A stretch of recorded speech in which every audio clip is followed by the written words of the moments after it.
ನಮಸ್ತೆ ಆತ್ಮೀಯರೇ, ನಿಮ್ಮೆಲ್ಲರ ಹಿತೈಷಿ ಆಧ್ಯಾತ್ಮಿಕ ಚಿಂತಕ, ಶಿಕ್ಷಕ, ಚಿತ್ತಚೇತನ ಬ್ರಹ್ಮ.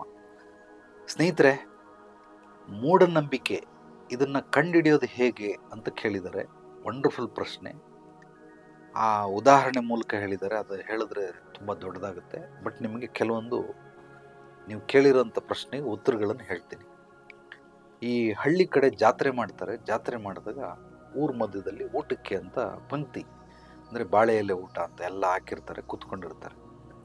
ಏನೋ ಫಂಕ್ಷನ್ ನಡೀತಾ ಇದೆ, ಎನಿವೆ ಯಾವುದೋ ಒಂದು ಫಂಕ್ಷನ್ ಅಂದ್ಕೊಳ್ಳಿ. ಮೊದಲನೇ ಅವ್ನು ಬಂದು ಕೂತ್ಕೊಂಡ, ಎರಡನೇ ಅವ್ನು ಬಂದು ಕೂತ್ಕೊಂಡ, ಮೂರನೇ ಅವ್ನು ಬಂದು ಕುಂತ್ಕೊಂಡಾಗ ಮೊದಲನೇ ಅವನು ಏನು ಮಾಡ್ದ, ಹಣ ಯಾರನ್ನು ಕುಂಡಿಸ್ಬೇಡ, ನಾನು ಒಂದು ನಿಮಿಷ ಬತ್ತಿ ನೀರು ಅಂತ ಅಂದ್ಬಿಟ್ಟು ಎಲ್ಲೋ ಹೋಗಿ ಒಂದು ಚಿಕ್ಕ ಕಡ್ಡಿ ತಗೊಂಬಂದ. ಉದಾಹರಣೆ ನೋಡಿ, ಈ ಥರ ಇರೋಂಥದ್ದು. ಇದು ಆ್ಯಕ್ಚುಲಿ ಬಡ್ಸಿದು, ಇದೊಂದು ಕಡ್ಡಿ, ಇಷ್ಟು ಕಡ್ಡಿ ತಗೊಂಬಂದವನೇ.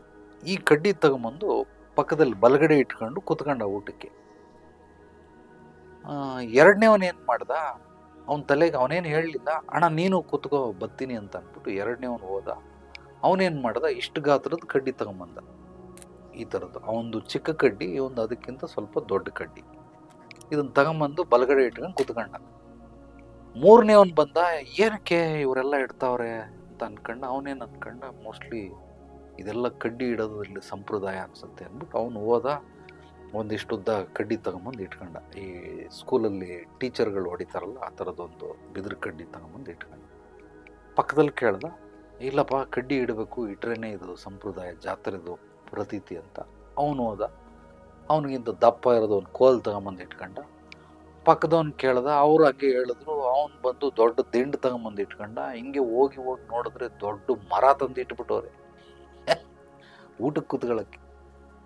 ಅಂದರೆ ಒಂದು ಸಣ್ಣ ಕಡ್ಡಿಯಿಂದ ಹಿಡ್ದು ಇಷ್ಟು ದೊಡ್ಡ ಮರದವರೆಗೂ ಎಲ್ಲ ತಗೊಂಬಂದು ಇಟ್ಬಿಟ್ಟವ್ರೆ. ಪಕ್ಕದಲ್ಲಿ ಇಟ್ಕೊಳ್ಳೋದಕ್ಕೆ ಕೂತ್ಕೊಳ್ಳೋಕೆ ಜಾಗ ಇಲ್ಲ, ಆ ರೀತಿ. ಕೊನೆಗೆ ಯಾಕೆ ಹಿಂಗೆಲ್ಲ ಇಡ್ತಾವ್ರೆ ಅಂತ ಕೇಳಿದಾಗ, ಯಾಕಯ್ಯ ಇಟ್ಟೆ ಅಂತ ಅವನು ಇವ್ರು ಹೇಳಿದ್ರು, ಇವನು ಯಾಕೆ ಇಟ್ಟ ಇವ್ರು ಹೇಳಿದ್ರು, ಇವನು ಯಾಕೆ ಇಟ್ಟ ಇವ್ರು ಹೇಳಿದ್ರು. ಹಿಂಗೆ ಪಕ್ಕದಲ್ಲಿ ಬಂದು ಮೊದಲನೇವನು ಕೇಳಿದ್ರೆ, ಆ್ಯಕ್ಚುಲಿ ಇದು ಮಟನ್ ಊಟ, ಅದು ಅಲ್ಲಿಗೆ ಸಿಗಾಕೊಂಬಿಟ್ರೆ ಟೂತ್ ಪಿಕ್, ಈ ಅಲ್ಲಲ್ಲಿ ಇರೋ ಸಿಗಾಕೊಂಡಿರೋ ಮಾಂಸ ಪೀಸದ ತೆಗಿಯೋದಕ್ಕೆ ಟೂತ್ ಪಿಕ್. ಆ ಟೂತ್ ಪಿಕ್ ತರೋದು ಮರ್ತೋಗ್ಬಿಟ್ಟ. ಅದಕ್ಕೋಸ್ಕರ ಸೀಟ್ ಹಿಡ್ಕೊ ಅಂತ ಅಂದ್ಬಿಟ್ಟು ಅವನೆಲ್ಲ ಹೋಗೋನು ಕಡ್ಡಿ ಮುರ್ಕೊಂಡ್ ಬಂದವನೇ, ಅಕಸ್ಮಾತ್ ಸಿಗಾಕೊಂಡಾಗ ಹಿಂಗೆ ತೆಗಿಬೇಕು ಅಂತ.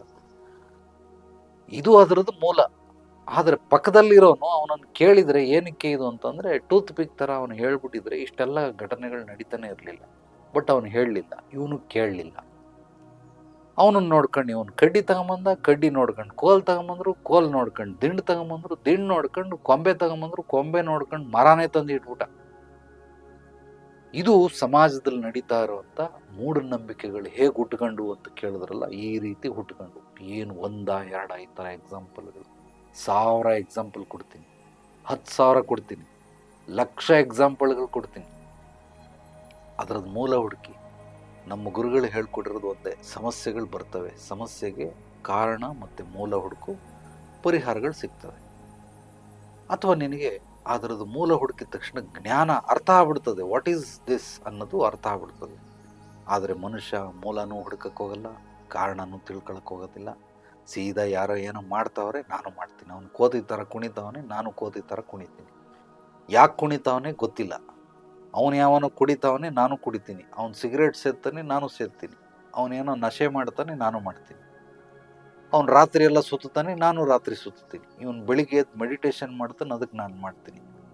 ಅರ್ಥ ಇಲ್ಲ. ಅರ್ಥಹೀನ ಬದುಕು, ಅರ್ಥಹೀನ ಸಂಸ್ಕೃತಿಗಳು, ಅರ್ಥಹೀನವಾದ ಶಾಸ್ತ್ರ ಸಂಪ್ರದಾಯಗಳು, ಅರ್ಥಹೀನವಾದ ಪ್ರತಿಯೊಂದು ಆಚಾರಗಳು.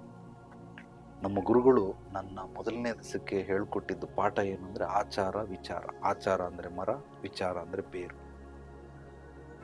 ಬೇರಿಲ್ಲದೇನೆ ಆಚಾರಕ್ಕೆ ನಯಾ ಪೈಸದ ಬೆಲೆ ಇಲ್ಲ. ಸೂಕ್ತವಾದ ಆಚಾರಗಳು, ಅದಕ್ಕೆ ವಿಚಾರಗಳು ಇದ್ದೇ ಇರ್ತವೆ. ಆ ವಿಚಾರಗಳ ಮೇಲೆ, ವಿಚಾರ ಅನ್ನೋ ಬೇರಿನ ಮೇಲೆ ಆಚಾರ ಅನ್ನೋ ಮರಗಳು ನಿಂತಿರಬೇಕೆ ಹೊರತು ಸುಮ್ಮನೆ ಆಚಾರ ಮಾಡೋದ್ರಲ್ಲಿ ಅರ್ಥ ಇಲ್ಲ. ಯಾವುದಕ್ಕೆ ವಿಚಾರ ಇಲ್ಲದೇ ಆಚಾರಗಳು ಮಾಡ್ತಾ ಇದ್ರು, ಇದೆಲ್ಲವೂ ಕೂಡ ನನ್ನ ದೃಷ್ಟಿಯಲ್ಲಿ ಮೂಢನಂಬಿಕೆ. ಖಂಡಿತವಾಗ್ಲಿಲ್ಲ. ನಾನು ನಿಮಗೆ ಏನೇ ಹೇಳಿದ್ರು ಕೂಡ ಆಚಾರ ಹೇಳ್ತಾ ಇದ್ದೀನಿ ಅಂದರೆ ಅದಕ್ಕೆ ವಿಚಾರ ಇಲ್ಲದೇ ನಾನು ಆಚಾರವನ್ನು ಮಾಡಿಸೋದಿಲ್ಲ, ನಾನು ಮಾಡೋದೂ ಇಲ್ಲ. ಮಾಡೋದಕ್ಕೆ ಬಿಡೋದೂ ಇಲ್ಲ. ಆದರೂ ಮಾಡ್ತೀನಿ ಅಂದರೆ ನಿನ್ನ ಕರ್ಮ ನೀನು ಅನುಭವಿಸ್ಕೋ ಅಂತ ಬಿಟ್ಬಿಡ್ತೀನಿ. ಆದರೂ ತಿಳಿದವನಾಗಿ ಒಬ್ಬ ವೈಸ್ ಮ್ಯಾನ್ ಆಗಿ ಹೇಳೋದು ನನ್ನ ಕರ್ತವ್ಯ, ಹೇಳ್ತೀನಿ. ಕೇಳಲಿಲ್ಲ ಅಂದರೆ ಮಾಡ್ಕೊ ಹೋಗು, ಮಜಾ ಮಾಡಿ, ಏನು ಮಾಡೋಕ್ಕಾಗೋದಿಲ್ಲ. ನಿಮ್ಮ ಕರ್ಮಾನುಸಾರವಾಗಿ ಯಾರ್ಯಾರು ಏನೇನು ಮಾಡಬೇಕು ಅದು ಮಾಡೇ ಮಾಡ್ತೀರಾ. ನಿಮ್ಮ ಬುದ್ಧಿ ಜ್ಞಾನ ಎಷ್ಟಿದೆ, ತಲೆಯಲ್ಲಿ ಸಗಣಿ ತುಂಬಿದೆಯಾ, ಲದ್ದಿ ತುಂಬಿದೆಯಾ, ಅದು ನಿಮಗೆ ಪಾಪ ಗೊತ್ತಾಗೋದಿಲ್ಲ. ತುಂಬಿಸ್ಕೊಳ್ಳಿ. ಯಾರ್ಯಾರಿಗೆ ಏನೇನು ಮಾಡ್ತೀರಾ ಮಾಡ್ಕೊಂಡು ಹೋಗಿ. ಏನು 1-2 ಶಾಸ್ತ್ರಗಳಲ್ಲ, ಎಲ್ಲ ಶಾಸ್ತ್ರಗಳು ಅದರದ್ದು ಹಿನ್ನೆಲೆ ನೋಡಿದ್ರೆ ಅದರದ್ದು ಮೂಲನೇ ಬೇರೆ, ಬಟ್ ಮಾಡ್ತಾ ಇರೋವಂಥ ರೀತಿ ನೀತಿನೇ ಬೇರೆ. ಎಷ್ಟು ಈ ರೀತಿ ಮೂಢನಂಬಿಕೆಗಳಿಂದ ಸಮಾಜ ಕುಲಗೆಟ್ಟು ಹೋಗ್ಬಿಟ್ಟಿದೆ ಅಂತಂದರೆ ಒಂದಲ್ಲ ಎರಡಲ್ಲ, ಹಲವಾರು ರೀತಿ ಮೂಢನಂಬಿಕೆಗಳು. ಅದರಲ್ಲೂ ಮೂಲವಾಗಿ ಅದಕ್ಕೊಂದು ಸೀಲೊತ್ತು ಬಿಡ್ತಾರೆ, ಇದು ಶಾಸ್ತ್ರಗಳು. ಇನ್ನೊಂದು ಸೀಲೊತ್ತು ಬಿಡ್ತಾರೆ ಸಂಪ್ರದಾಯಗಳು. ಇನ್ನೊಂದು ಸೀಲೊತ್ತು ಬಿಡ್ತಾರೆ ಪರಂಪರೆ, ವಂಶ ಪರಂಪರೆಯಾಗಿ ಬಂದಿರೋದು, ಮಾಡಲೇಬೇಕು ಇದನ್ನು. ಯಾಕೆ ಮಾಡಬೇಕು? ಮಾಡದೇ ಇದ್ರೆ ಏನಾಗುತ್ತೆ? ಮಾಡೋದ್ರಿಂದ ಏನು ಲಾಭ, ಮಾಡದೇ ಇರೋದ್ರಿಂದ ಏನು ಲಾಭ ಅಥವಾ ಲಾಸು ತಿಳ್ಕೊಳ್ಳಿ. ಅಥವಾ ಅದು ಮಾಡ್ತಾ ಇರೋದು ಯಾರಿಗೆ ಅನ್ನೋ ಪ್ರಶ್ನೆ ಕೇಳಿ. ಯಾಕೆ ಅನ್ನೋ ಪ್ರಶ್ನೆ ಮಾಡಿ. ಖಂಡಿತವಾಗ್ಲೂ ಮಾಡಿ, ಉತ್ತರಗಳು ಸಿಕ್ಕೇ ಸಿಗ್ತವೆ. ಅವ್ರಿಗೆ ಉತ್ತರ ಗೊತ್ತಿಲ್ಲ ಅಂತಂದರೆ ಚೆನ್ನಾಗಿ ತಿಳ್ಕೊಂಬಿಡಿ, ಅವ್ರು ಮೂಢನಂಬಿಕೆಯಲ್ಲಿ ಬದುಕ್ತಾವ್ರೆ, ಅವ್ರಿಗೆ ಉತ್ತರಗಳು ಗೊತ್ತಿಲ್ಲ. ಉತ್ತರ ಹೇಳಿದ್ರು ಅಂದರೆ ಸಮಂಜಸವಾದ ಉತ್ತರನ, ಸೂಕ್ತವಾದ ಉತ್ತರನ, ಸುಮ್ಮನೆ ಸಮಾಧಾನಕ್ಕೆ ಮಾಡಿರೋಂಥ ಉತ್ತರನ, ಇದನ್ನೆಲ್ಲ ನೀವು ಕೇಳಿ. ಪ್ರತಿಯೊಂದನ್ನು ಕೇಳಬೇಕು. ನಾವು ಪ್ರಶ್ನೆ ಮಾಡಿದಿರ ಸುಮ್ಮನೆ ಮೌಢ್ಯವಾಗಿ ಯಾವುದೋ ಒಂದು ಹೇಳ್ತಾರೆ ನಾನು ಅದನ್ನು ಮಾಡ್ತೀನಿ ಅನ್ನೋದ್ರಲ್ಲಿ ಅರ್ಥನೇ ಇಲ್ಲ. ಯಾಕೆ ಮಾಡಬೇಕು? ಯಾರಿಗೋಸ್ಕರ ಅದು ಏನು ಎತ್ತ ಅನ್ನೋದನ್ನು ಖಂಡಿತವಾಗ್ಲೂ ಕೇಳಿದ್ರೆ ಡೆಫಿನೆಟ್ಲಿ ಉತ್ತರಗಳು ಸಿಕ್ಕೇ ಸಿಗ್ತವೆ. ಬಟ್ ನಾವು ಮಾಡೋದಿಲ್ಲ. ಯಾರ್ಯಾರು ಏನೇನು ಹೇಳ್ತಾರೆ ಎಲ್ಲವನ್ನ ಮಾಡ್ತೀರಿ, ಅಥವಾ ಯಾವುದ್ಯಾವ್ದು ಏನೇನು ಇಷ್ಟ ಬಂತು ಅದೆಲ್ಲವನ್ನ ಮಾಡ್ತಾ ಇರ್ತೀರಿ. ಹಂಗಂಥೇಳಿ ಪ್ರತಿಯೊಬ್ಬರು ಹೀಗೆ ಇರ್ತಾರೆ, ಪ್ರತಿಯೊಂದು ಶಾಸ್ತ್ರಗಳು ಹೀಗೆ ಅಂತಾರೆ. ಎಲ್ಲ ಶಾಸ್ತ್ರಗಳಿಗೂ ನಾನು ಅಲ್ಲಗಳಿತಾ ಇಲ್ಲ. ಕೆಲವೊಂದು ನಿಜವಾಗ್ಲೂ ಹಿರಿಯರು ಮಾಡಿರೋಂಥದ್ದು ಮನುಷ್ಯ ಅವನು ಸುಖಮಯವಾಗಿ ಇಲ್ಲಿ ಜೀವಿಸೋದಕ್ಕೆ, ಅವನಿಗೆ ಬೇಕಾದಂಥ ಜೀವನವನ್ನು ನಿರ್ಮಿಸ್ಕೊಳ್ಳೋದಕ್ಕೆ ಮಾಡಿರುವಂಥದ್ದು ಶಾಸ್ತ್ರಗಳು. ಅದೇ ಶಾಸ್ತ್ರಗಳನ್ನು ಮೂಢನಂಬಿಕೆಗಳಾಗಿ ಮಾಡಿಕೊಂಡು ಹಲವಾರು ಜನ ಪಾಪ ನರಕದಲ್ಲಿರುವಂಥವ್ರು ಇನ್ನೊಂದಷ್ಟು ಜನರು, ದಡ್ರು, ಮೂರ್ಖರು, ಅಜ್ಞಾನಿಗಳು ಈ ಒಂದು ರೀತಿ ಮಾಡ್ತಾ ಇರ್ತಾರೆ. ಬುದ್ಧಿವಂತರು, ತಿಳಿದವರು, ಅರಿತವರು, ಜಾಗೃತಿ ಉಳ್ಳವರು, ಪ್ರಜ್ಞಾವಂತಿಕೆ, ವಿವೇಚನೆ ಉಳ್ಳವರು ಏನು ಮಾಡ್ತಾರೆ, ಇದರಿಂದ ಹೊರಗಡೆ ಇರ್ತಾರೆ. ಅವ್ರಿಗೆ ಹೆಂಗೆ ಬೇಕು ಹಂಗೆ ಮಾಡ್ತಾ ಇರ್ತಾರೆ. ಯಾಕೆಂದ್ರೆ ಅವ್ರಿಗೆ ಪ್ರಶ್ನೆ ಮಾಡೋದು ಗೊತ್ತು. ಪ್ರಶ್ನೆ ಮಾಡೋದು ಗೊತ್ತಿಲ್ಲ ಅಂದರೂ ಅರ್ಥ ಮಾಡ್ಕೊಳ್ಳೋದು ಗೊತ್ತು.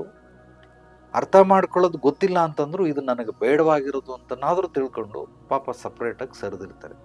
ಈ ಥರದವರು ಬಹಳ ಬಹಳ ಕಡಿಮೆ. ಬಟ್ ಮೂಢನಂಬಿಕೆಯಲ್ಲಿರೋರೇ ಹೆಚ್ಚು ಮಂದಿ. ದಯವಿಟ್ಟು ಮನುಷ್ಯ, ಭಗವಂತ ಬುದ್ಧಿ ಕೊಟ್ಟಿದ್ದಾನೆ, ಜ್ಞಾನ ಕೊಟ್ಟಿದ್ದಾನೆ, ಇಂಥ ಅದ್ಭುತವಾದ ಬದುಕು.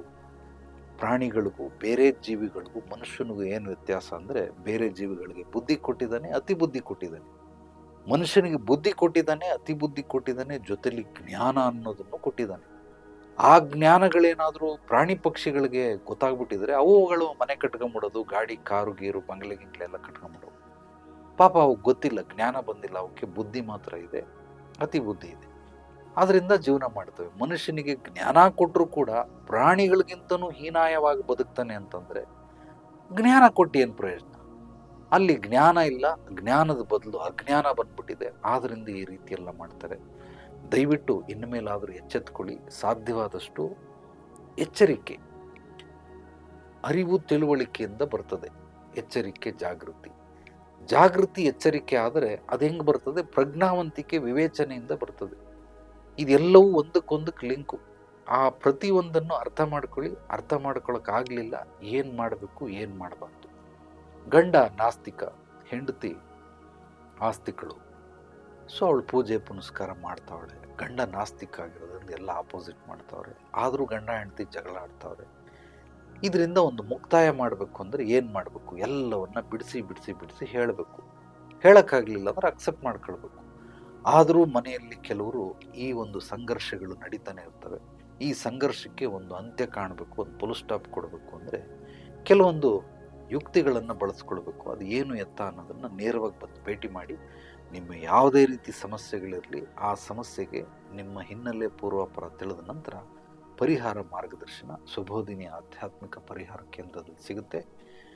ಈ ವಿಡಿಯೋವನ್ನು ನಿಮ್ಮೆಲ್ಲ ಸ್ನೇಹಿತರಿಗೆ, ಆತ್ಮೀಯರಿಗೆ ತಪ್ಪದೇ ಮರೆಯದೆ ಶೇರ್ ಮಾಡಿ. ನಿಮ್ಮ ಅನಿಸಿಕೆ, ಅಭಿಪ್ರಾಯಗಳನ್ನು ಕಾಮೆಂಟ್ ಮೂಲಕ ತಿಳಿಸಿ. ವಾಟ್ಸಪ್ ನಂಬರ್ಗೆ ವಾಯ್ಸ್ ಮೆಸೇಜ್ ಕೂಡ ಕಳಿಸ್ಬೋದು. ಎಲ್ರಿಗೂ ಒಳ್ಳೆಯದಾಗಲಿ. ನಾಳೆ ಮತ್ತೆ ಭೇಟಿಯಾಗೋಣ. ಮತ್ತಷ್ಟು ಸತ್ತುಭರಿತ ವಿಚಾರಗಳೊಂದಿಗೆ ಎಲ್ಲರೊಳಗಡಗಿರುವ ಭಗವಂತನಿಗೆ ನನ್ನ ಭಕ್ತಿಪೂರ್ವ ಪ್ರಣಾಮಗಳು. ಸರ್ವೇ ಜನೋ ಸುಖಿನೋ ಭವಂತು. ಶುಭರಾತ್ರಿ.